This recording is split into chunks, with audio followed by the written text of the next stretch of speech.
had a really great question come up in the Facebook VIP group, and I wanted to talk about it here. And the question is around how to get your self-striping yarn stripes to match when you're making a garment and pieces are different sizes and stuff. A lot of people don't like to have the color blocks all over the place and what have you. So we're going to talk about that, okay? I'm Susie Quillen with Perfectly Naughty. Thank you for joining me in this tutorial little chit chat. I'm so glad that you're here. If you haven't yet, please subscribe to the channel and click the little bell so you get notified when I go live or when I post new stuff. Right now, if you're on and you're watching, I can't see the chat at this point. I don't think. But anyway, say hello and maybe it will pop up on my screen. I don't know. There was another update. And so I always have to relearn what it's doing. So we're going to talk about self-striping yarn. So the example that was questioned about was a duster length cardigan. And it's done in essentially rectangles that are sewn together, and which is a really, really great way to make a cardigan. So you have your back panel, and then you have your two front panels, okay, which are basically half of the, two pieces that are half of the back. And then you have rectangles for the arms that are going to be hover around, long, whatever. Okay. But the pattern was done using a gradient self-striping yarn. So if you start at the bottom and you just start going and you just go and you make the back and then you make one front, and you make the other front, and you make a sleeve and you make another sleeve, your stripes aren't going to match. And for some people, that is going to make them go crazy. We don't want that. I want you to love and want to wear your stuff. So we're going to talk about some different ways that you can do this. I will tell you, to be honest, it takes a lot more yarn to make this really work.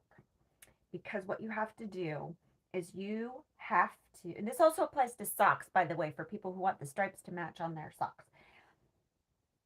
You have to understand the pattern repeat of your self-striping yarn, and every single skein is going to start at a different point in the color cycle.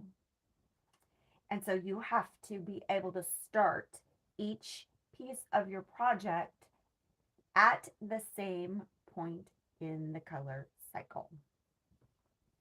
And then, so in the case of this duster sweater, I don't have an example to show you. I apologize. So you're going to have to use your imagination. So if we make the back, well, I don't even have a piece of paper that I can use. Anyway, oh, here we go. You're going to make that back panel, and let's say the pattern is made starting at the bottom and going up. I would make that back panel first because it's the largest piece. Okay. Now, when you go and you make the two front halves, they're half, right? So that color block that was this big on the back is now going to be twice that because the rows are shorter. So what you do after you make the back, and I will tell you this, if you have to use more than one skein, you're going to have to figure out how you're adding in the second skein and how those colors are playing into the overall pattern, the repeat of the colors. Then when you get to making the front panel, you're going to start in the same point with your color, and you're going to go. If, for instance, you have a gold color that it starts with, if on the back you have 5 rows, excuse me, 5 rows of that gold color, and then it changes, you're going to want to go to like row 4 and then pull ahead on your yarn, cut your yarn, pull ahead to where it's in the gradient phases of the color, reattach your yarn and go again, and to keep your stripes matching. And I really hate to tell you that, but that is the truth. If you want it to match. And you're making garments where you have separate pieces that you're seaming together. You are going to have to cut the yarn, and you are going to have all of those ends to weave in, and you're going to have bits and chunks of wasted yarn. If that bugs you, because that wasted, for me, it feels like wasted yarn. For other people, it's not wasted yarn. So I personally, if I was going to do that, I would get different colors, and I would intentionally make stripes and color blocks and say, I'm going to do 6 rows of this color, 5 rows of that color, 3 rows of this color, and intentionally stripe them. If you saw on this season's of The Voice, the new coach, Chance, has a gray, white, and black striped hoodie that he's wearing. It's a kind of a cross between a sweatshirt and a sweater. And he's got those stripes that match. And I think that's going to be a really popular look. I mean, that it's on trend because it's on TV. So there you go.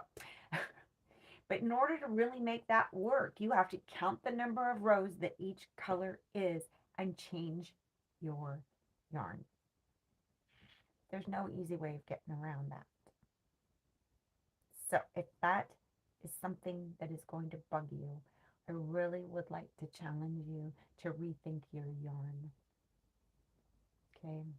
Because unless you really are up for the challenge of watching and color blocking and counting the number of rows and figuring out where in the transition your color is changing so that you can cut the yarn and move forward to make all the colors line up.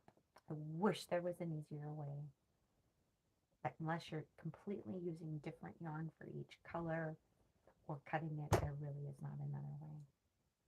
Or just let it mismatch.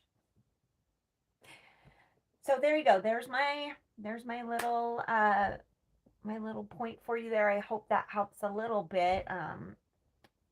If you have any more specific questions, pop on over and let me know, comment, and we'll see how we can help you. So again, I'm Susie Quillen. This is Perfectly Naughty. Head over to the website, perfectlynaughty.com, sign up for the email newsletter, and subscribe to this channel and tell your friends and join the fun and go make beautiful things. Thanks for joining me today. Have an awesome day. Bye.